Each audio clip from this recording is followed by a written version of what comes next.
Ce projet-là, avec 3000 pondeuses, devait dégager une marge d'environ une vingtaine de millions. Mais à l'arrivée, je pense que c'est une perte d'environ 15 millions.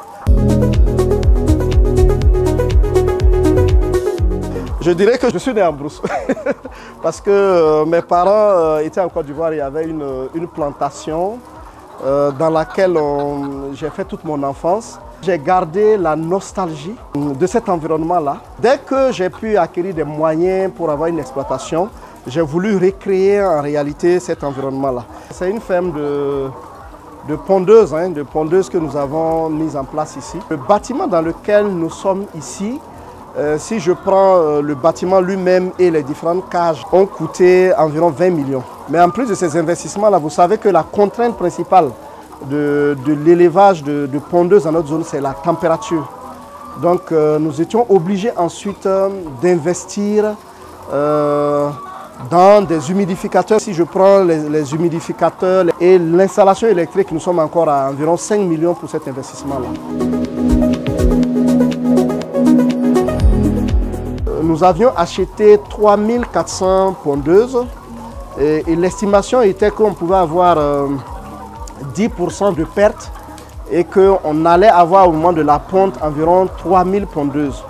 Malheureusement, à ce stade-là, je pense que nous avons perdu la moitié des poules que nous avons achetées. Depuis le début de la ponte, nous n'avons pas pu atteindre un taux de ponte de plus de 60%. Je dirais qu'on n'a pas pu rembourser le prix d'achat des pondeuses et on n'a pas également pu rembourser leur alimentation des 6 premiers mois compte tenu de la faiblesse de la ponte.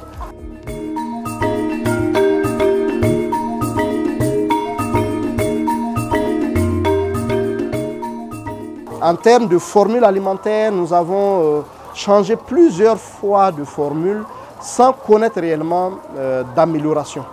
Mais nous ne baissons pas les bras, nous ne décourageons pas. On sait que dans le domaine agricole, il y a de l'apprentissage. Je pense que nous sommes dans une phase d'apprentissage. Même si cette phase-là est assez douloureuse, vu l'importance des pertes.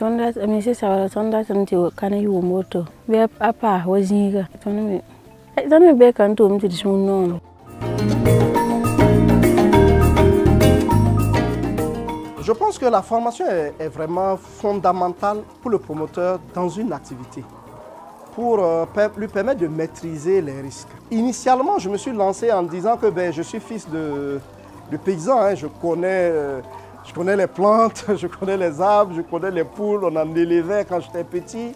Mais le projet agricole va au-delà de ce que nous avons appris de façon informelle quand nous étions petits. Parce que gérer ces pondeuses-là, gérer des poulets locaux qui errent dans la cour, c'est deux métiers totalement différents.